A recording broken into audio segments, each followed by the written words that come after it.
السلام عليكم ورحمة الله تعالى وبركاته. أحبابي في الله، كيف الحال والأحوال؟ نتمنى لكم التوفيق ومسيرة موفقة للجميع إن شاء الله.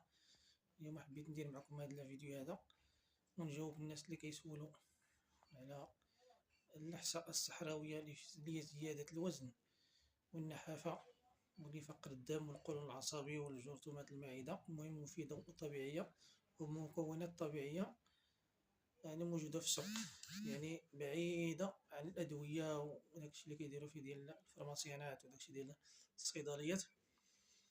حنا كتشوف بعض النساء وبعض الناس اللي كيبيعوا الأعشاب وداكشي كيبيعوا هاد الإحصاء الصحراوية أو الفلالية، وكيبيعوها بثمن غالي بزاف، يعني تقريبا 5000 حتى ل 6300 درهم، 250 درهم الكيلو، وما كتلقاش فيها دوك العشوب اللي كيديرو فيها ودوك المكونات كيكونوا فيها